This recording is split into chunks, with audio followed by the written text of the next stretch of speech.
Hey everybody, it's B-Show Brian J. Thank you for checking out Wrestling Reanimated. You can follow us on Facebook at facebook.com/Wrestling Reanimated, or you can follow me on social media on Twitter and Instagram at B-Show Brian.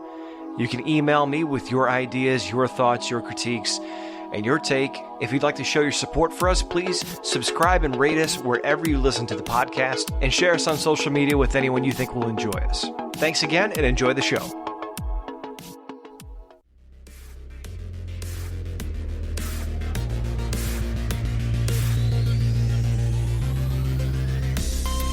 What's up, everybody? It's B-Show Brian J with another Wrestling Reanimated. This week is a special episode. I've got a friend of mine, Jon Draper from Wrestling Soup, on the line. Hey, what's up? What's going on? You can find Jon Draper on Twitter at I am Jon Draper, no H. He is the host of Global Balding. He appears on Wrestling Soup's Sunday Shitbox, their pay-per-view recaps. Then he also co-hosts The Side Salad. You can find it all at WrestlingSoup.com and Patreon.com/WrestlingSoup. Did I get everything? Yeah, that sounds like a network. I feel like I work for Fox or something. like I work for Universal. I told you, man, you guys should... I'm not saying what you guys should do, obviously, but you could add other shows and tiers and stuff, but judging by one of your recent episodes, I don't think Mish is interested. I honestly, the way wrestling's going, we might have to just do completely different things. We were joking about, we were joking on air about how we can't do wrestling shows anymore because of how bad things are getting. It's foreboding. But I'm ready to go whenever we make jump ship, as you know, to do other topics. I'm ready to. I'm ready that day. And that's what I kind of wanted to do with this, because for those of you who don't know, maybe tuning in for the first time, this is a fairly new show. Wrestling Reanimated it's a combination. It's what ifs, things that never happen, matches that never happen. Sometimes it's my own personal pitch room where I come up with certain shit, topical, and just talk about it. I did a show on weight classes and maybe how that could work or couldn't work. That's cool. So I know Jon was not necessarily interested in just talking straight wrestling, but I've tried to figure a way to kind of shoehorn it in with topical conversation. A couple weeks ago, you and I were talking, and I said, what would happen if someone, tried to be edgy and tried to push the envelope like ECW used to back in the day with this SJW PC wrestling environment, and then what difference a week makes, the wrestling world starts burning itself to the ground. Yeah. I mean, you couldn't have made a worse, no one's ever doing that ever again, it would seem like now. I don't even know that there's going to be wrestling in a year, so who knows? Yeah, I don't know, man. It's really strange. You mentioned wanting to get, jokingly, half-jokingly, wanting to get out of wrestling. You're not alone, dude. There's been a ton of people on Twitter today who've been saying that. Yeah, I noticed that too. I've been so busy today, but I mean, look, it's gonna make the small niche market worse.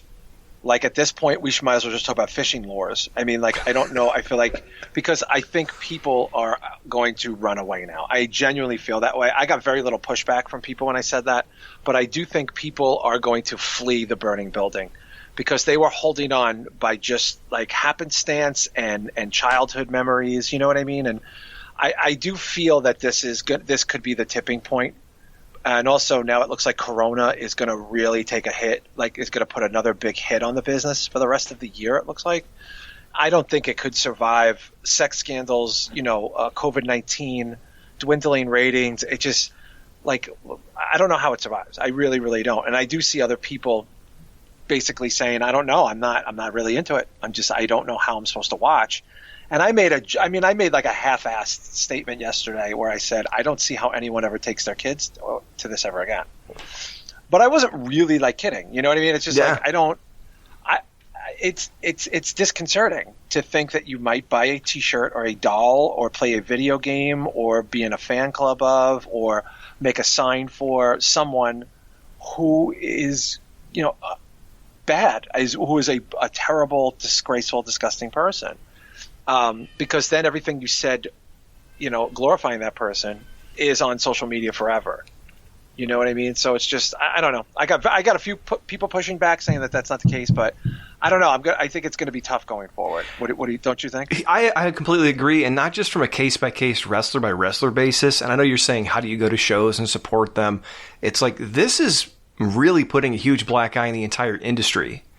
Because with shows like Dark Side of the Ring, those made it seem like the bad old days were far behind, at least Yeah. 15 years ago. What's the most recent one they talked about? New Jack and Owen Hart? That was 15 years ago. It was a long time. Yeah, it's funny because most of the Dark Side of the Ring stuff is ancient fucking history. If you go back to the previous season, it was Moolah, and it was in Brody or whatever. I mean, it was older things. So God only knows what these guys are thinking. Like, do they even go there? I mean, how do they? Because they could literally just do a whole season based on this last week. 2020 did Dark Side season 3 without him, essentially. Yeah, I mean, they probably pissed those guys. Probably like, well, fuck, who needs our show now? And then today, I don't know if you noticed, Chikara's pretty much gone. Oh, yeah. That's a big deal, man. That's a big deal. Chikara's gone. I don't know if you heard WoW is gone from TV. I thought I heard that, but I hadn't seen it posted anywhere. Yeah, WoW is off of television, so that's essentially gone. I don't know, man. I just, many, what year is this, 2020? Maybe in like 91, when I was younger, I was about 19, 20, whatever, and I was going to hardcore shows like all the time. There was millions of them. You would get the Village Voice, which by the way doesn't exist anymore, and you would see 2 pages of shows, and there would be like CBGBs. There'd be a club called Lemoore in Brooklyn. There'd be a club called the Wetlands, in Tribeca. There'd be club, show. And and they weren't expensive, and it was it was awesome. It was a thriving like scene. No internet, no nothing. It was just going. And then the scene got very violent and like very cliquey, and like things started happening that were sort of like uncharacteristic of punk rock. And like it was like basically like gang warfare was happening in this weird environment for the first time. And there were clubs that decided that they were done. Like even though they made money with people coming, it was not worth the violence. And this would be something that would recycle itself even up until now in that environment, in that scene.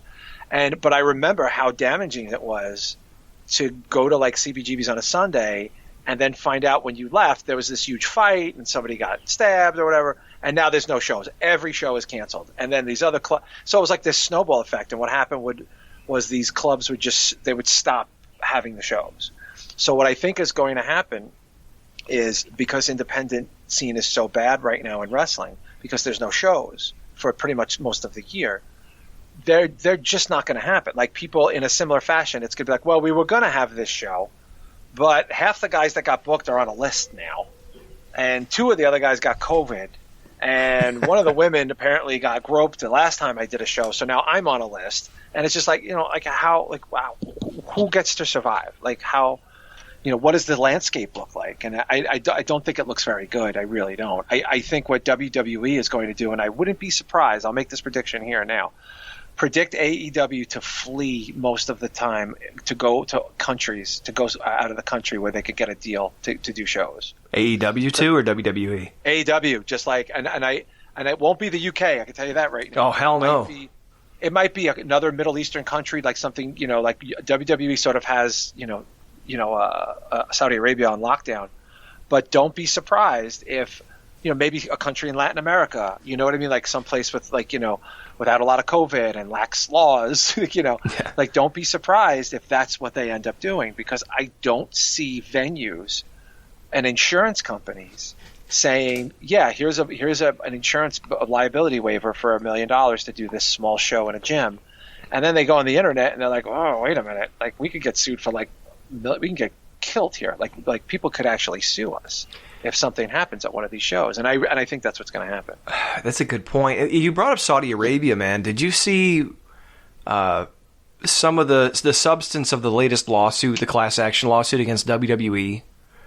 They're alleging that the big fight over there had something to do with that. And yeah. I mean, with all this, they're not traveling. But you talk about the thing on the tarmac? Like what's going on the tarmac? Yeah, and one of the things to come out of that was there's a witness had something to do with like the Ministry of Entertainment or some shit. I don't know. Yeah. But they were talking about let them leave. Yeah, not only that, but this person was reporting that Vince kind of extorted them for this extraordinary amount of money to go over and do these shows, claiming that they were going to make all this money. And the royal family kind of caught on that it wasn't fucking there after they start running shows. They might not go back. I mean, they can't go now. Right. But like they might not be welcome back. I don't know. And the thing about that too is when we looked at the financials a couple of years ago, and it's come out now, the things that were propping them up financially, because it sure as shit wasn't their live events. It was TV deals in other countries. It was the big super shows they were doing in like Australia, and it was the Saudi Arabia stuff. The network, they're talking about like licensing shows out. So obviously that's not the cash cow they thought it would be.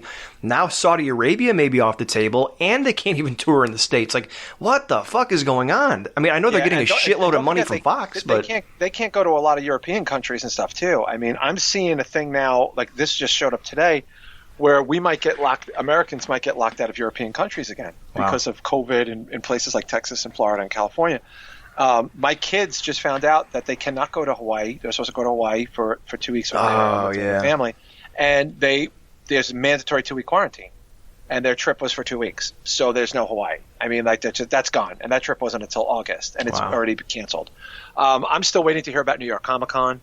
I mean, you can't even get you can't go to a mall in New York. How are you supposed to go to 50,000 a day New York Comic Con? It just doesn't seem likely. But that's not until October. So they just canceled the Boston Marathon too, I think. They canceled that, right? I think so. I think I saw that today. Yeah, I think that's well, that was canceled. That was in the spring. Theirs is in the spring, late winter, early spring. Ours is in November. The New York is in November. Gotcha. Sorry. Those are the two real big ones, but that was canceled already. Just like every parade indefinitely is canceled and all this other stuff. So I don't know. There's so many things going on right now, and they're all bad. I mean, like there's some bright spots in terms of some people doing well, I guess. I don't know. But as an industry, it's piss poor. And I'm curious now as we record this, AEW and Dynamite and NXT are going to go head to head like they normally do. I am going to predict right now, and I never talked to you about ratings like beforehand or anything like that. Sure. I think they're both taking a hit from the news this week. I do. I think there are people that feel a little sick. I think there are people that are not going to get over this quickly. I think there are people that are looking at their fandom and questioning their fandom.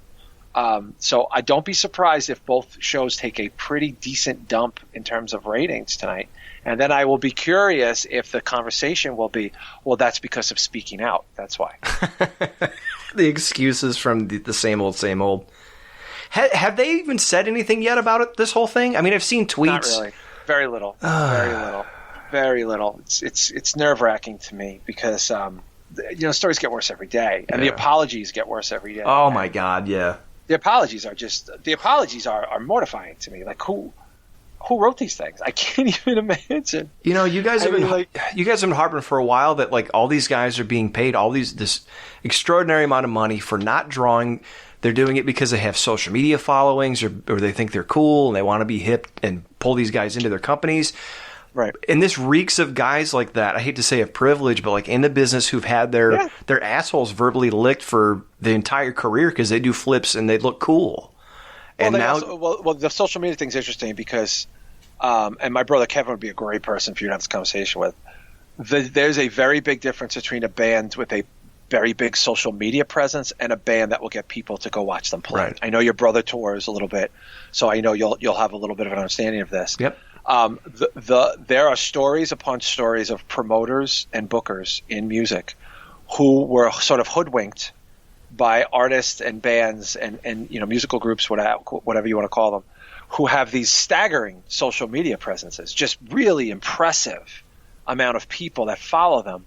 And then when they put them in a room, there's 30 people there. If you're lucky, there's 30 people. But didn't it happen with Enzo?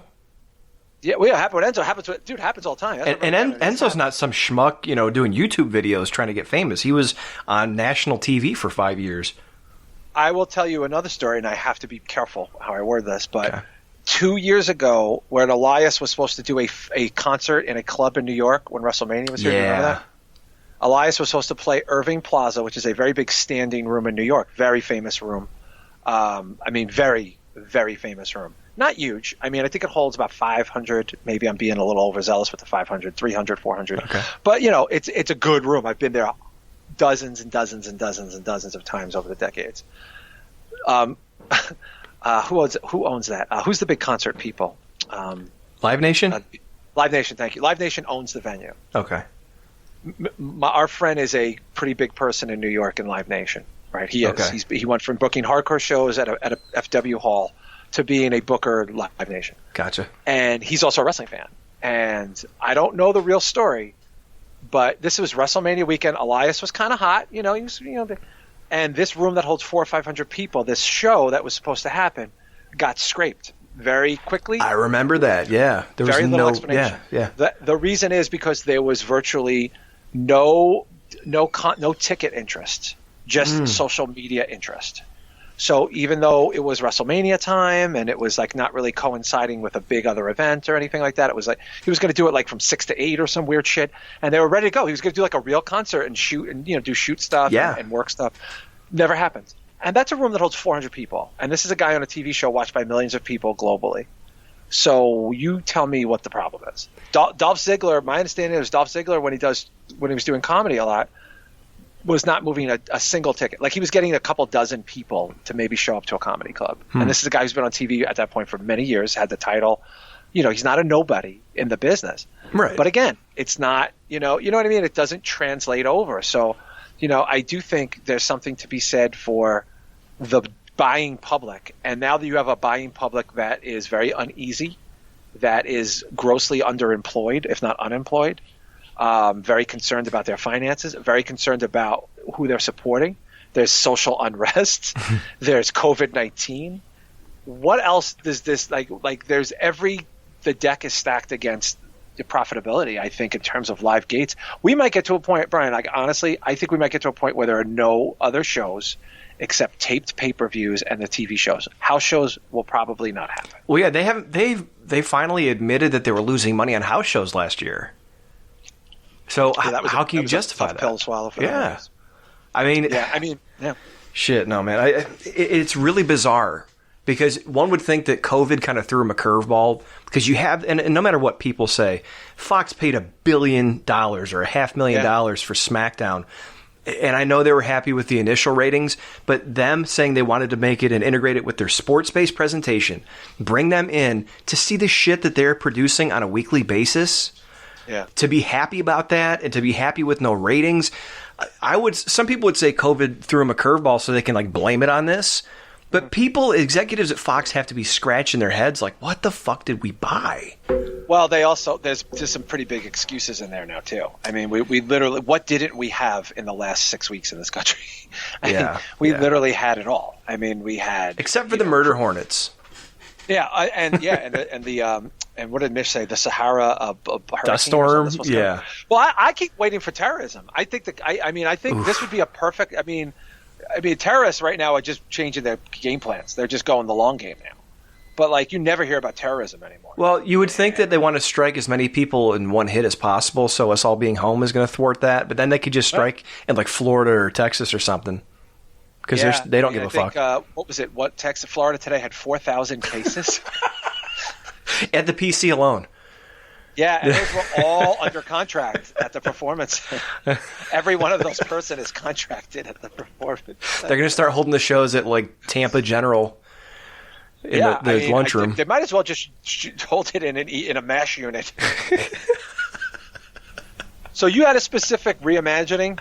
No, I was just thinking about before this, what would happen. Extreme, right? Extreme? Yeah, I mean, not even extreme, but pushing the envelope, because I think that's one thing that you guys have talked about. One thing that I've thought is that wrestling is lacking people that characters that seem like real people. Mm. And for the longest time, they've tried to make people be yourself and blur the lines, but WWE's going cinematic. AEW's doing these empty arena things. Matt Hardy's doing, more costume changes than fucking Celine Dion in a concert. Yeah. This, to me, is the perfect excuse to finally come out, almost like Vince did, and say, hey, this is a show, it's entertainment, it's not legit. We tell stories. They've been pushing that for a while. There's a lot of people on social media that, Jordan Grace doesn't go by her working name. She goes by her real name. Right. This is a perfect opportunity for them to say, look, we're like actors, we tell stories, and where you might be able to get away with pushing the envelope, and if you get blowback, say, hey, look, hang on, let's let this play out. This is a bad guy character, that's why he's a womanizer. This is a bad guy character, that's why he says nasty stuff about a certain group of people. But then again, I don't know if you can get away with that now because of everything going on. I don't think you can now. I mean, and it's impossible for us to not look through the lens of last Thursday. Like, it's impossible, man. It's impossible. We can't do it. We can't do it. If you and I did this last week, I might have said, yeah, you know what? Maybe somebody could put some money into an internet channel and have very adult-themed wrestling with some cursing and a lot of bleeding, and not death matches, because death matches is already a thing. Right. But I mean, like, intense, like, fuck you, and like maybe hit a woman. I mean, not really. I'm talking in a work. Yes. Like yes. like an R-rated wrestling TV show that's on the internet that has tons of disclaimers. And it's basically like, what would Lucha Underground be if it wasn't a telenovela? Right. If it was like maybe even in a blue collar setting, maybe even in maybe in a major metropolitan setting. And these characters they're kind of gross. They're a little dirty. There's good guys and bad guys, but it's like an R-rated action movie. Yeah, you could hold it in Las Vegas or Midtown. I don't even know what cities Vegas sounds like a good idea to me. Vegas, I would even say maybe go to the blue collar town and do it in a blue collar town. Yeah. Pump a bunch of money into an event, shoot the vignettes like what Lucha did so good. Lucha Underground did so well. But Lucha Underground, a lot of people, which I never heard this brought up, was who produced and backed Lucha Underground, right? Wasn't it horror director? No, the actual producer, the executive producer is the Survivor guy, the guy who created Survivor. Mark Burnett. Yeah, look at the credits. Oh, man. So Lucha Underground. Very quietly, I don't think he was hands-on. I think he just pumped some money into it, thought it was a good idea, and then he walked away from it. But he was the executive producer of Lucha Underground. But I'm saying, like, maybe that could – I mean, if you take some of these more complex ideas – I'll go even further with you. I will go back to NWA, before it became WCW, Dusty Rhodes, Ric Flair, Terry Magnum TA, Nikita Koloff type stuff. That shit was so fucking good in like the early to mid 80s, because it was very believable. You had like a Russian, guy that people really thought was Russian, and you had Dusty was the blue collar man, and you had Flair was at the height of crazy Flair, rich, evil douchebag. You had Baby Doll, who left the bad guy to be with the good guy and left Tully Blanchard, but really turned on Dusty. Right. And then Dusty you had Terry Garvin and Sunshine. You had women involved. You had Kevin Sullivan. People really believed he was a fucking devil worshiper, and that he worshipped the devil, and everybody with him it was veiled references, like Satan references and stuff. People ate that shit up, and I don't know necessarily that it was kayfabe. I just think it was entertaining. You know what I mean? Like, nobody walks out of – have you ever walked out of a comic book movie and went, that was so fake? No. Well, have you ever seen a bunch of people walk out? The original Spider-Man, I thought, that CG looked fucking terrible, but the movie was still good. Right, but you allowed yourself, to be swept up in, action and comics and even like horror. You're a big horror guy. I like realistic horror, but I love out of fucking control horror. I love demonic horror. I love like shit that would never happen in 1,000 suns, but it's happening. Like, you know what I mean? So no one ever walks out of like Godzilla, a Godzilla movie was like, oh, that was so unreal though. That wasn't believable. Right. So it's like, why does wrestling should be approached the same way, just like the way comic books. The reason why comic book movies became basically Hollywood's bread and butter was because they made them, they were well made. They appealed to people. My dad was going to comic book movies, dude. My fucking dad was going to comic book movies. Oh yeah, he didn't give a shit. He fucking hated comic books. He never read comic books. But my dad, I remember Heath Ledger as the Joker. My dad calling me up, be like, "Boy, that was great. That was something. He's going to win the Academy Award. He was great." And I'm like, "Dad, you went and saw Batman? Like, what the fuck is this shit?" You know what I mean? Yeah. I mean, he would then surprise me and go see Borat and stuff. Like, he was getting a little crazy. But I'm just saying, like, it appealed to a 65-year-old man. Like, you know what I mean? Like, it appealed. Dude, did I tell you my Logan story? No. I think I talked about this on a Global Balding, but I'm sorry if I'm repeating myself. No, you're good, man. When Logan the movie came out, right? There was a lot of buzz on it. People said, "Oh my God, this is like a fucking like a spaghetti western movie. This is a brutal adult movie. This is a depressing movie. This is going to be great, right?" So I go see it the Saturday that it opens on like a Wednesday night, Thursday night. Right? I go to the first showing in my town, upstate New York. There's maybe a dozen or so men in the like, I'm not really paying attention by myself. And I take that ride, and then it ends, and they're playing the Johnny Cash Hurt or whatever. And I'm like, fuck, man, I'm getting upset, like depressed. As I get up to walk out of my seat in this big theater, and there's only about 20 people in, I look at the people walking out, and they're all men in their late 20s, 30s, and 40s, all by themselves with the same look on their face. Yep. Like depressed, like, oh man, this, like they were like they were shell shocked, like it hit them, like, because they had been probably invested in this character in these movies for a decade plus, and it's over. Yeah. And it's like this, and like, and it's depressed. And I was like, but wow, like I never experienced that in a theater before. I never experienced like, oh, this is for me. Like, this is like, because I'm older and he's old man Logan, really. Like, he's supposed to be old man Logan. And like, you know what I mean? I was like, so it was like a surreal experience. Wrestling can do that, dude. Wrestling can do that. Wrestling can create a 45-year-old character who you haven't seen in a while, or maybe they just made him up. And he's old, and the whole thing is like, I don't know if I could do this. I don't know if I could do this, but I'm going to do my best. And here's these obstacles in my way, and make them realistic so people can really understand, right? Right. What comes up once a year on the internet for Dusty Rhodes every year by clockwork? What comes up? Dusty? Yeah, the Hard Times promo. Yeah, right? Hard Times.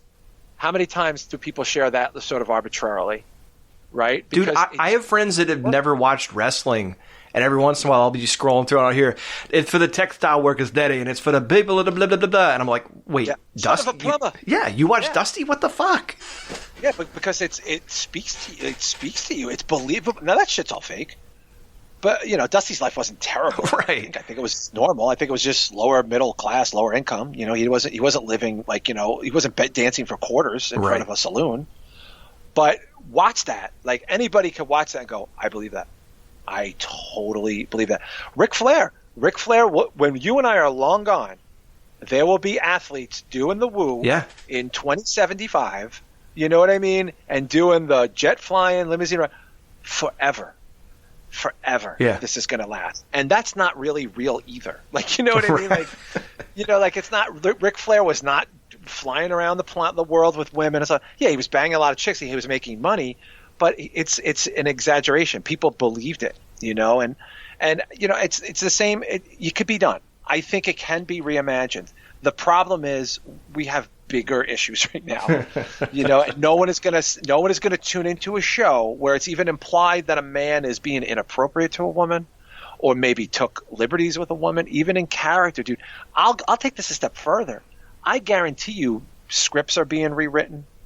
TV shows are being rewritten. Yeah. Like things are being taken out that 6 months ago, 3 months ago, no one would even blink an eyelash over it. No one would even. I guarantee you horror is going to do some reimagining of things. You know what I mean? Like, in terms of victimizing people or whatever. So it's like, it's hard to separate, to do like the what if, I do think a week ago, if we had had this conversation, I would have said, yeah, I think somebody could invest maybe get 20, 30 people on a roster and make complex adult characters and stream it once a week. Maybe like NWA on acid. Yeah. Like really high, like a lot of cursing. Everybody curses, everybody bleeds. So almost like what Shotgun Saturday Night was originally supposed to be in a way. Yeah, it was supposed to be like a little stiff, And again, I don't mean death matches. I think that's a niche thing. There's plenty of people that watch wrestling for 40. My brother Kevin can't name 3 death match wrestlers. He knows more about wrestling because it doesn't appeal to him. Right. That's not his thing. He doesn't know who the New Japan champs are. Probably it doesn't appeal to him. But he could tell you who he could probably name every champ. In WWE and WCW, NWA, AWA, Mid South. World Class. UWF. Ask him. He'll spout those out in 2 seconds. And the reason those all work is because the characters are relatable, like you said a minute ago. They were good. Yeah. Or like let's think you had Junkyard Dog. He was the everyman, a black pioneer. And by the way, he crossed racial lines. Yes. People who were probably very I hate to say it even in this environment, but people in the South who were probably very racist in nature rooted for Junkyard Dog. Yeah. Like they believed, like they were, even if that was the one black guy they cared about. No, you know what I mean? Like, because that's the way it was back in the day. Even go further back. My dad got in trouble. I mean, I'm not ashamed to say this because this is a long time ago. Yeah. My dad would be almost like 80 years old if he was alive. But when my dad was a little boy, he worshipped Jackie Robinson. Oh yeah. And his grandfather, not his father, his grandfather, who was the one who came to this country, refused to cheer for Jackie Robinson. Refused, even though this man is an immigrant. You know what I mean? It was treated, poorly coming to the country. He refused to cheer for it. Now, my great-grandfather was in the majority of the country. It was in a unique position. Jackie Robinson was treated terribly by the majority of people in the country. But here's my dad as a little boy who just thinks Jackie Robinson, he was his hero. That was his hero. Right. In spite of his grandfather not liking him because he's black, simply for that reason. Even though his grandfather barely speaks the language in the country, that Jackie Robinson, the irony of this is not lost on me. Yeah, someone posted the other day that's not much different. People in Texas are like, speak the language, get out, get your own country. We live in cities called San Antonio and Santa Ana and Los Hermanos. Buenos dias. But the hypocrisy is not lost on me. Yeah. You know what I mean? And again, I can't put myself in an immigrant from 1918's shoes. I don't know what life was like for that man. I never met my great-grandfather. No, but we know what life was like. Like, what life was like in the 80s, and I live in Ohio, so the 90s was kind of like the 80s for me in terms of social stuff. Like, I remember when I was like 4 years old, I walked my brother to the bus stop, and I picked up a banana off the ground, a banana peel someone had thrown away. And one of the neighborhood girls goes, "Oh, put that down, you're going to get AIDS." Like, wow. I'm 33. I remember that, and that was like 1991. So well, you know what? You weren't really. That was I mean, if you had MTV at that time, if you were watching like cable, like there was nothing but AIDS commercials. Mm-hmm. Yeah, it was all commercials about getting AIDS tested. I remember. We talked about this. I think on a side salad. Yeah. It was very, very, very much brought up in that era of AIDS, and I vividly remember ninth grade being told by my health teacher in ninth grade that by the year 2000, half the planet will have AIDS. Wow. Or something like that. Like a quarter of the planet may have AIDS. And I was like, what? You know what I mean? Like I have to get married like immediately. Like, and I'm 14, and it's like my kids now don't really know anything about AIDS. They don't know shit about AIDS. Nobody talks about it. They don't. It's not something that comes up. It's not crazy. Something that they're not worried about it in school like I was in 8th grade and 9th grade and you were in grade school. So, it's just a cultural shift. But, I mean, realistically, could you imagine a more tone-deaf environment to put out an adult wrestling show on? Well, and that's what I was trying to say is like it would be so difficult to do because, and I was thinking, a black hero, a black American hero or a Mexican American hero, everything is so divided that you would have people that hate him just because he's black. You would have people that like him because, you know what I mean? How could you crown a champion that is going to relate to the rest of the country? I don't know. I just don't know. And you got to remember, like, I remember people would say things like, well, there's two different Americas. There's two different Americas. There's like 60 different Americas. Yeah. There might be 100 different Americas. There might be 200 different Americas. I didn't get to tour extensively like when I was a musician. I just didn't. I mostly just toured through the Northeast and a couple of shows in the West Coast. I never left the country like my brothers did. All my brothers left the country. Yeah, didn't Mike go to Sarajevo or some shit? Yeah, my brother Mark went to Sarajevo, Japan multiple times. See, my brother Mark's doing a European tour in the fall if it still gets allowed. Oh, okay. He's supposed to do big hardcore festivals there. Super my brother cool. Mike has gone, not to Japan, but he's gone to Europe. He's played France. He's played Germany. He's played England. He's played like some Slavic countries. Like, I never got to do it. And, every time you go, and I have a lot of friends that do this still for a living, even at like 50 years old. And every place you go, every scene is different. The environment is different. The way kids dance is different. The way people sing along to songs is different. The way, everything, like the way they show, that they're into something is different. And, it's hard to adapt to sort of like the thought of doing one thing to appeal to everybody. Like, how is that working? Like right. we can't do that. We can't do that anymore, right? I mean, it's just they haven't been able to in WWE without all this social unrest going on. Look at how many guys. Sorry, go ahead, man. No, I just don't see like how uniformly you could start something now and say we're going to take a little piece of everything that's working and do all of it. We're not going to exclude anything. You know what I mean? Like AEW has one trans wrestler. Well, we'll have like 4. And we'll even bring it up because it gets brought up in real life, right? Why don't we bring it up in the ring? Like that sort of thing. And we have a couple people here that are actually really together, and we're going to acknowledge they're together. and you know, and bring that into a story and stuff like that.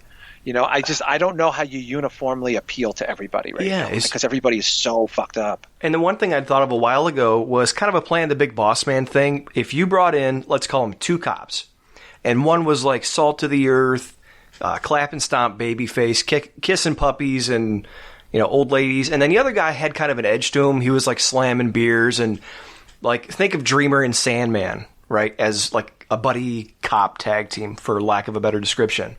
But then slowly you start seeing like the edge really take its toll on the bad guy. And then when they finally split, like the one's a good, decent guy, stand-up guy, the other one ends up being like your Rodney King style, you know, handcuff your guy to the rail and beat him like the old boss man used to be.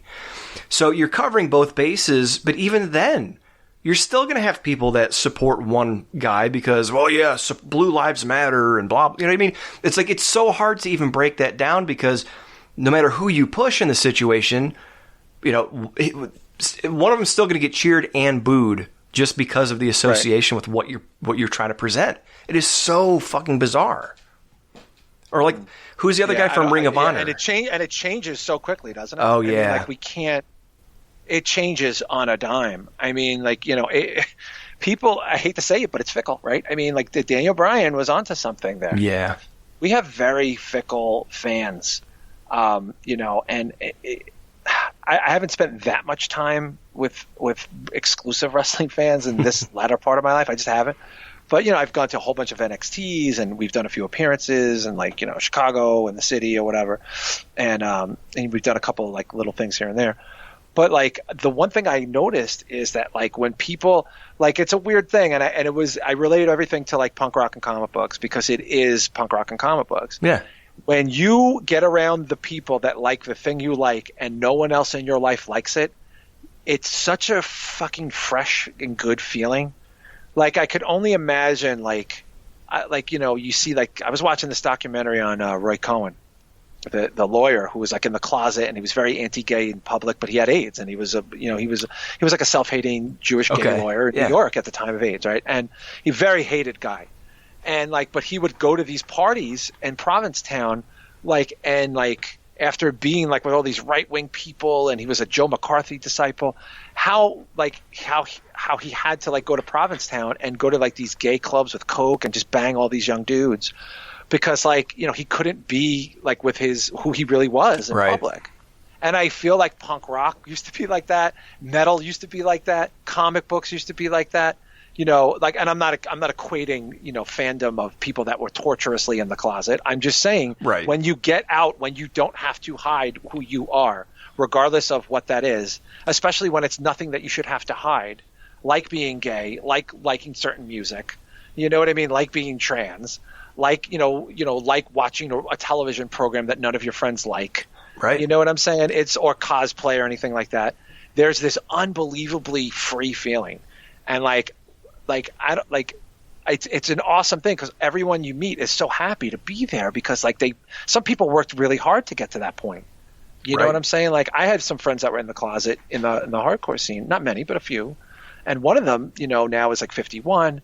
And he's like married to somebody and they have the best life ever. But I think about how hard it must have been for him to be in the closet, like around people, even like myself, you know, and all of his friends for so long. It took him a while to come out. And like, you know, and like, I feel like that's what like wrestling is in a lot of ways. It's something that people like, but they don't like with their friends, their close friends or family. They like it online. They like it in chat rooms, and they like it to bitch out people on tweets and all that other shit. Yeah, you know, because go ahead. Yeah, go ahead. No, because I'm saying because it's so secular now, isn't it? Yeah, and it's weird, man. My wife always says, because the shit I've always been into, wrestling and Star Wars and horror movies. You're a big horror guy. Yeah, you're a huge horror guy. Yeah, growing up, man, no one liked that shit. Especially in my neighborhood. Like, the first time I tried to make my friends watch Halloween, they were like, dude, why are we watching this? And then, of course, some were scared because we were like 11 or 12 or 10. Yeah, of course. But, like, no one really wanted to sit down and watch this shit. I remember being in, like, 4th grade. It was, like, the wrestling recession had really, set in. And I remember not being made fun of, but, like, you could definitely tell when you said, I don't want to go that deep, but, like, Kevin has said before he likes it better when wrestling was like a closed society. Yeah. And it was funny. And you know what? I understand what he means by that too. Yeah, but that's how it was, and that's how I grew up. It was almost like when you see someone with a certain shirt. It was like the Masons. Like, if you're a Mason and you see a dude walk by with the Masonic ring and you just kind of give each other the nod or the code language, like, that's what wrestling was. That's what being a horror fan was. Like, I talked to more friends on horror message boards, and I still have a couple of them to this day, when I was in high school, or wrestling message boards. And now, I have more friends or people I talk to across the country that we talk about stuff on the internet with. And my wife is like, how do you do that? You have more friends online than you do in real life. And I'm like, baby, that's how it's always been for me. Yeah, because when you like, well, that's the thing, like when you like something that other people don't like, and that's the other thing too, like my relationships with people is not predicated on liking the dumb shit that I like. Right. It's just not. My wife wants to spend a day driving to a beach. I don't want to do that. You know what I mean? It's like, that's not something I want to do. Right. Don't know if I'll do it. Don't know if I won't do it. Don't know. Like, you know what I mean? It's not, I like to go to the movies by myself. I would, more than anything in the world, going to a movie by myself is like the best treat I can give myself on a regular basis. Oh, I love it too. Yeah. I love it. I absolutely love it because I do what I want. And then seldom do I regret going. Like, seldom do I regret ever going. Right. And I love that. That's what I like to do. There are people I know that will literally go to a bar and religiously watch a sports team, even if they're by themselves, because they want to be in a crowd of people and experience that. Right. That's not my thing, but it's somebody else's thing. You know what I mean? And that's cool for them too. I mean, I'm sure people do that with wrestling. I'm sure people do that with Comic-Con. I'm sure people do that with horror movies. I'm sure people do that with horror conventions. So it's like, once you get around the people that enjoy the stuff that you enjoy, it sort of reaffirms your belief system, right? I mean, I'll tell you, you walk out to have you ever been to a big horror convention? No, I was going to go to either Horror Hound or something that was going to be in Cincinnati a year or two ago. There's the big ones, and there's a big one in Jersey. I can't think of it. Chiller Theater was the big one. I've been to Chillers. It's fucking awesome, man. I mean, it's fucking rad. It's great. And I heard, look, I made fun of it, but I heard even the WrestleCon things and all that stuff. I heard those are fucking mad fun. I bet you I would have a fucking blast at that shit. I guarantee you I would have a good time at that thing. How about Starcast there, John? I would probably have had a good time at Starcast. I mean, we could never, could never put that back in the bottle. But, no. Had we been a part of it, I'm sure, JD, I think, went, and he said it was fucking great. He loved it. He had a great time. You know what I mean? I know other people that went and had a good time or covered it and had a good time. So it's because when you get among – it's like when you finally get among the people that like the shit that you like, it's self-fulfilling prophecy. It's like you found your tribe. Yeah. Oh yeah. I mean, that's, yeah. I mean, I remember the not the meet and greet necessarily, but I remember the show we did the night before Mania, and man, everybody was smiling. I mean, everybody was just in a good fucking mood, man. Everybody was in a good mood, and it was late, and it was hot, and everybody was tired, but people were just milking this because they knew that this was a fun thing. And even though they had a whole day of WrestleMania planned the next day, they still, this was a little bit more, more or less reserved, I would say. And you could kind of go off, and there's fucking punk rock and satanic strippers walking around, and you could get drunk. And if you don't get drunk, that's totally fine too. Now I really regret not making the 9-hour trip. Oh, it was fucking amazing, dude. It was fucking amazing. We got to do that again. I don't know that I doubt anything's happening this year, but I would like to do something like that again, because even when we did our panel in at what the fuck do they call it? C2E2, which is the Chicago Comic-Con. I was a pig in shit at that place. I was walking around that place by myself like a little kid. You know what I mean? And I was just this is amazing. I'm only used to conventions in New York. I've never been to a comic convention out this far away from home. It's still and I'm fucking 48. I mean, it's still this new experience. And that's what I felt like when I would go to NXTs. It was just wow, I haven't been to a small, watered-down show in a long time. I was not I went to some indie shows, of course, but I wasn't a big indie show guy. I would like to cross off. I would like to – I don't know that there'll be any indie shows, but, I would like to go some more indie shows. You know what I mean? I would like to support that somehow if that was a possibility. Yeah, I've got some friends that wrestle on – shout out to Imperial Wrestling and Michigan Wrestling Organization. My ex-co-host used to do some managing work for them. One, John Campbell, he's a big horror fan. I got to have him on the podcast pretty soon. I've been promising him for 2 years, and we just can't make it happen. There's a lot of good guys out there trying to do shit, and I feel bad for them because now people that are still trying to do like family friendly stuff. Sometimes they do free shows, or they're local, so they try to raise money. And I think Joe mentioned this like 5 years ago about the whole dick flip stuff. Like, I have friends that go out and they don't get paid, or they get paid little, and they run shows and they give the money to charity. Every month they do a spot show, and the money just goes to a charity or to a GoFundMe or to someone who needs help. And it's like they get to go out and play Weekend Warrior. They get to go out and perform in front of people. That's what they want to do, and it's for a good cause. So now, are people going to start like second guessing taking them to these shows because there's all this shit going on? I think that could be a problem. I think a venue might turn around and be like, you know what? I don't think we're going to do wrestling anymore. I don't think we're doing wrestling anymore. That's what I think is going to happen. I mean, also, like, I saw that GCW show that took place wherever the fuck it was. Oh, yeah. Wisconsin or something. Was it like an outside show or something? Yeah, it was like a backyard. They're doing like backyard, like back to the backyard. And like, you know, and it's cool. I mean, it's nice. It's a nice thing. I get it. But they're doing that out of necessity. Yeah. And like, you know, I don't know how we're ever going to have these big sweaty hall deathmatch shows again, man. I mean, I don't see it. I don't see anybody greenlighting death matches in this country anymore. I just don't. I mean, people are worried about getting corona. I mean, you can imagine, you know, you can't even go to a regular, you know, a Christian-based wrestling spot show. How are you going to go to a fucking death match? You know what I'm saying? I don't see it. That's just me. I don't see it. And I know a lot of that's going to piss a lot of people off. But, and you know, my brother Kevin got very adamant when I said about, you know, I don't see 15 bands on a small bill in a club ever again, you know, because that's like his livelihood to him. But it's not, I mean, you know, but there's just a reality to it. You know, if you have to adapt or die. We're living in Darwinism 1,000%. We just got the mayor. I don't live in New York City, but the mayor of New York City basically said that New York just was supposed to go to phase 4, and phase 4 was movie theaters, gyms, malls, things like that, indoor restaurants, right? Right. To seat indoors. That's gone now. Like, and then they basically now are saying that might be gone until there's actually a fucking vaccine. Like, there might not be an open. Oh yeah, today. This was announced today. I think the you know, like early this afternoon. So like, you know, all that's like, you know, there's still no gyms here. We're going into July.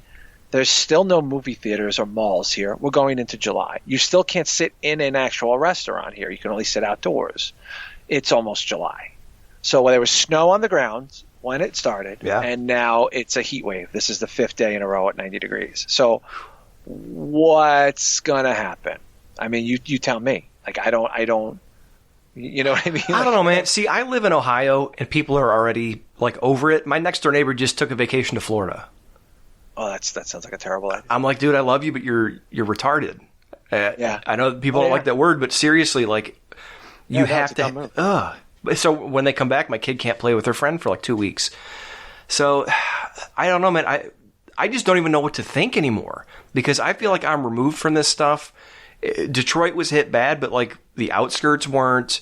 Ohio had their own thing, but our governor fucking rocked it, and I wouldn't be surprised if he runs for president on his COVID plan alone. Like, all he has to do is just point to COVID and how he led the country in handling everything, and I think that's a pretty good argument there. But I don't even know, man. Like, we were talking about doing like not an X-rated, but an R-rated wrestling company. Do you think you just plow through one direction, appeal to that one niche, and like you can't even, like, you used to be able to do that and exist in your own bubble. You can't even do that anymore. Like AEW, I was trying to explain this. I love my ex-co-host, Ben. I love you to death. But he puts the blinders on. We were talking offline about like all the shit going on with the speaking out. And every time I bring up a name, he's like, well, I don't know, and this and that. And don't mince my words. He's really concerned about what's going on because he is in indie wrestling in Michigan. He's concerned about this. But he's also kind of like putting the blinders on as to why AEW would suspend Sammy Guevara. And I'm trying to explain to him, like, look, dude, I don't necessarily agree with suspending people for shit they already did like 5-6 years ago, especially if he's already apologized to the person and they've posted about it. It's cool. But when you paint yourself as, we're progressive, we're this guy's not welcome. When you go out of your way to ban Linda Hogan, who could give a fuck less about AEW or wrestling. She still, like, probably still has her money from WrestleMania 3 that she got from Hogan in her bank account. Like, dude, she could give a fuck less. But when you go out there and you grandstand about that shit, you can't do nothing about that stuff. Yeah, I mean, that was my whole beef. I wasn't necessarily, it's not a mad or whatever. I just, first of all, is the timing of that. They had to do something. They could not just let him just show up on TV and sing Jericho's theme song and, like it was no big deal, because it's bad. Right. But that being said, if you are going to be that company and you're going to talk that talk, you got to back it up. You got to back it up. That's it. I mean, like, you can't tell me you're in a vegan straight edge band and then have a Guinness with me after the show, like, and we'll get steaks and a Big Mac steak. You have to back it up. That's all I'm saying. Like, maybe don't project so much, and then this way, when you're found out just being a regular person who's extremely flawed, we're all okay with it, or at least maybe more okay with it. I don't know. I mean, like, you know what I'm saying? Like, yeah. I really didn't know what to do with Sammy. I didn't. I just found the fact that it was happening to one of the biggest stars in a company that is persistently telling me that I'm a bad person if I don't prescribe to their viewpoint, that, it's a bit of a fucking chuckle to me. Right. Just like the David Starr thing, just like the Joey Ryan thing, just like the Marcus Crane thing. These are all people on social media who are projectively better than me for whatever reason, don't know why, and yet they're god-awful, disgusting people. Yeah. And dangerous people, and did hurtful, gross things that I could live to be 1,000 and I will never enter into my history or my lexicon, because I'm not that. And they are, but the difference is I'm not projecting anything on the internet. Right. I'm not projecting, that I'm better than everybody, or that people are suck or people are bad. So that's the issue now. I think the thing is interesting is what happens between now and the end of the year. How many, if COVID, it looks like COVID Part 2 is coming out right now. COVID, the sequel, is coming out. So, COVID Part 2. What I think is going to happen is I think rosters are going to have to start dropping a bunch of people, because they're going to look, we didn't know we weren't going to have a live show with an audience for the whole fucking year. Like, and that's what everyone else does. Right. You know what I mean? Like, people are making decisions and changing jobs or losing jobs or switching jobs. I found out from somebody from my company, I work for a big insurance company, that apparently that, and I did not know this, if you went to your state and said that I don't feel comfortable going back to work because of COVID, you could stay on unemployment and would get the COVID money on unemployment until the end of July. So a lot of people didn't show up back to fucking work because they took advantage of that. They were making more money staying home. Now they're going to end up with no jobs in August, but the short-sighted nature of our livelihood and our psyche said, wait, you're telling me I could stay home from like March through July and make more money? I could bank some of that and then take the rest of the summer off and then look for a job in the fall, and hopefully this will all be better by then. I was hearing people in the trades doing that too around here. Yeah, that's what my big boss told me today, and I was just like, to me it's just like, oh, that's a bad idea. Like, I can't, we got children, we're married people, you have licenses, I have licenses, yeah. we have like fiduciary responsibility right. that we're responsible for. That's not in our lexicon. But we know a lot of people that can do that, and they are doing it, and they might do it. And the thought I'm not gonna sit here and say the thought didn't cross my mind. I thought about, wow, I could bank some of this money and maybe look, my license is good for a while. I can go back and try to use it in the fall. But that's just not. It's a bad move, and I don't think that looks good. So I think going forward, I think they need to see if the summer is going to be this, that means the fall is going to be this too. Yeah. And that means the rest of the year they're going to, and then you get close into the holidays. I mean, like, WWE makes a lot of spot show holiday money the 2 weeks of the last 2 weeks of the year. They do a show every night. For most of December, they run a show every night, like a holiday show, a house show. And that's not happening. So it's like, there's no way that's happening. Dude, SummerSlam isn't happening, and that's become a huge cash cow for them. Yeah. I mean, and think about it. Between SummerSlam and the holiday shows, it's pretty much a wasteland for wrestling. And between WrestleMania and now, they do a little bit, but not usually a ton. It's usually, WrestleMania season, they do good business in August, and then again in the holidays. and then, lather, rinse, repeat. So, I mean, we're halfway through the summer. We're halfway through the run to SummerSlam. It looks like SummerSlam ain't coming back. I mean, what happens if WrestleMania doesn't happen in front of a crowd next year? Yeah, I know. And that's what I'm saying. I don't know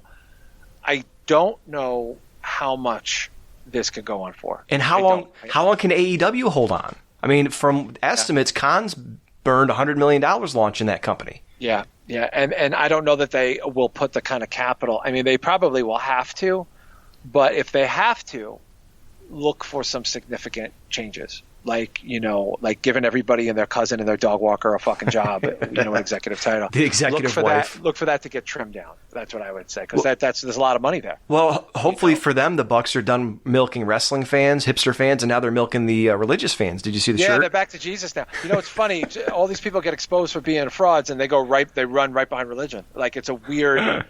Half the people that they've made money off of on the internet are now possibly going to prison. And here they are being like, hey, remember, we like Jesus. We're Jesus as fuck. We're so Jesus right now. That would have been even funny. I was like, dude, I'm so Jesus right now. Christian as fuck. That's so fucking stupid. Well, I noticed Michelle McCool was wearing shirts that said Jesus is dope or God is dope on the Undertaker documentary. I was wondering if they just saw that and thought, dude, we can do that. No, honestly, I think they were like, a lot of our friends are going to prison.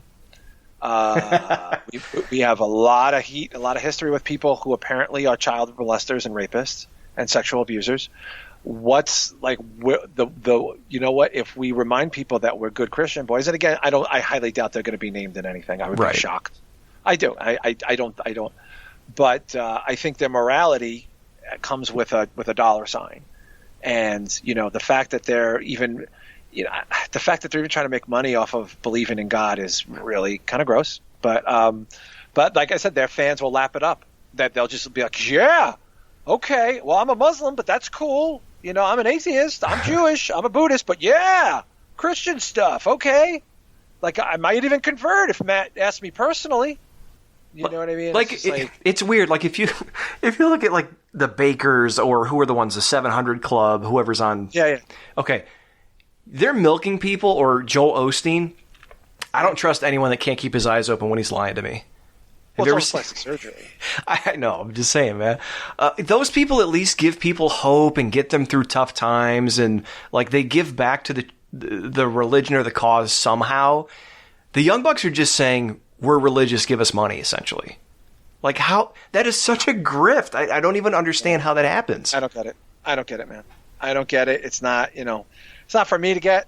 I don't buy into it anyway. So, life is life. Like they say, life is short, but life can be very long. Especially when you make the wrong choices and bad decisions and are lonely. And there's enough going on in the world right now where the Young Bucks making a dopey T-shirt. Whatever. I think its timing of it is very gross. Yeah. I also think they probably had to pull a lot of T-shirts with child rapists on them or videos. Like, they probably had to pull anything related to Joey Ryan and some of their other buddies and David Starr or whatever. So, and probably Marty the Squirrel, Marty the sexual abusing squirrel. But that dude. I don't know where we go from here. I really don't. What was the thing I said to you? And I'm not a tough guy, but as soon as I heard his reply, I wanted to pull the is it O'Rourke from Sin City? Oh yeah. Never again, dude. That is fucking disgusting. Yeah. I was 3 feet away from all of these people in Chicago, 3 feet away, and I'm just checking them out, and I'm seeing the adulation and all this stuff, and they just all regular dudes. You know what I mean? To me, it was just I grew up with wrestling where it was you met a wrestler and they're a wrestler. Although the CM Punk thing was different because I didn't know that was actually CM Punk, and he was 2 feet away from me on a stage watching the Gorilla Biscuits or whatever, and I didn't know. I just didn't, because he looked like everybody else at the fucking show, and but I didn't know. I honest to God, no idea. And I think AJ Lee was no idea. I mean, there were a lot of very cool looking tattoo people standing around. There's about 5,000 of them. So, that's probably why he in black shirts and hoodies and and a hoodie, and a zipped up hoodie with his arms folded, singing "Sick of It All" lyrics, and that's everybody is at the fucking show looks like that. But it's just there's just to me like when I saw, like I was like Marty was standing there with the Bucks or whatever, and like somebody else, and I was just like, these are just regular dudes to me, man. Like I don't even, like, you know what I mean? Like I feel like if I like meet like a Kevin Owens, I feel like I'd probably be very starstruck. I really do. I feel like I would be like, oh my God, it's fucking Kevin Owens. That's amazing, right? Or like, you know, like there would be like a cool thing. Like I would be excited to maybe meet that person. And you know, but like I saw these dudes and I just felt like they're just guys, man. I don't know. They're just average size, average looking, average everything. Like who gets that excited about anything average? Yeah. And obviously we're finding that a lot of them are not average. There's definitely some psychological problems there. I don't think they're tanking wrestling. I think this is just a smorgasbord of problems. This is a petri dish of death kneels. And I think between now and the end of the year, if it's going to survive, something very big has to happen. Like something very, very out of left field. No one saw it coming. You know, maybe somebody jumping into the ring, something like that. Like something big. Like I don't know that like CM Punk can save wrestling. But does that exist? Because he only had like look. I know on his shoots with Cole Cabana, he went through and was saying, "Oh, I outdrew everyone on my pay-per-views." He didn't. I went through after he said that because I was doing everybody does that, though. You know that. What's it? Oh, I know. Nobody goes on and goes, I wasn't the top guy. I wasn't the best. Everybody does that. But like if you look at the numbers, because I did, because I'm a fucking nerd. If you look at the numbers of like TLC and all those pay-per-views that he headlined the year after Cena, he didn't do the numbers that he said he did. No, he didn't. But you know what? I think people maybe enjoyed the product more that we're already watching, and I think there's something to be said for that. I completely agree, and I think that they could have mined the comic book and punk rock crowd more, but they didn't do it because they don't get it. They could have. You know what? They really should have. And I think, honestly, I really think that was a fucking missed opportunity. Oh, yeah. That they could have really dug in there, got, like, you know, sick of it all to do the it's clobbering time thing that he said. I mean, he was basically taking a thing from them that they took from the thing that they've been saying since 1986. And that was his tagline. Like, why not have them play him out to the ring? I mean, it's cool that Living Colour did it, but they were already in the like late 40s at that point. Like, it wasn't like as cool. Yeah, I saw like, in Living Colour on Saturday Night Live in like 1994. Yeah, but like if like, you know, Sick of It All plays the song Clobbering Time for CM Punk coming to the ring, people would be like, what the fuck is this? Right. People would be like, what the fuck is this shit? And look what they're doing with NXT. They're having Poppy and the other group they just Code had. Orange. People got blown away by Code Orange. I know. I've known them for years. They're from Pennsylvania. They've been around the hardcore scene for a bit. You know, so it's just like, you know, I think that was a missed opportunity. Why not do a crossover thing where CM Punk goes to the Avengers movie? Like, you know, something like that. Like, because he's a big comic guy. Why did go to Marvel? Why did they not pay the money? They used to pay for Hulk Hogan, and I know Batista's not Hulk Hogan. But why did they do nothing with Drax the Destroyer when Batista came back for WrestleMania? We said that on the air too. Honestly, it's a mystery, dude. It's a fucking total mystery. We don't know that they didn't try. You know, we don't know that they didn't try. True. But I think missed opportunities, reimagining things. CM Punk could have been fed to punk rock, fed to comic book culture, fed to Marvel. Fuck it, send them to Marvel and send them to DC. Send them to both. Have CM Punk show up at the belt and fucking meet, you know, whoever's drawing the Punisher that month or whoever's doing the Avengers comic. Yeah. Have him draw him into an Avengers comic as CM Punk. You know, like have him do a thing from a hardcore show. Have him do a thing from a tattoo show. Fuck, have him do a straight edge special, a real one with real straight edge bands on the network, like when the network was starting, like that sort of thing. So it's just like I do feel like there's definitely a lot of missed opportunities, but it's going to be interesting, man. I think we haven't seen the bottom yet. I think, like Manson said, we haven't seen the bloody trail yet. That's for sure. That's a good way to put it. Yeah, I got to get going, brother. No, it's all right, man. I appreciate your time, dude. Anytime, you know that. He's Jon Draper at I Am Jon Draper on Twitter, host of Global Balding, appears on Wrestling Soup every once in a while, Sunday Shitbox, pay-per-view recaps. He's a co-host of The Side Salad at WrestlingSoup.com, Patreon.com/Wrestling Soup. John, it was a pleasure as always, and I'll talk to you soon, my friend. All right, brother, I'll talk to you. All right. This has been another edition of Wrestling Reanimated. You can follow us on Twitter at BShowBrian. You can follow us on Instagram at BShowBrian. You can go to Facebook.com/Wrestling Reanimated.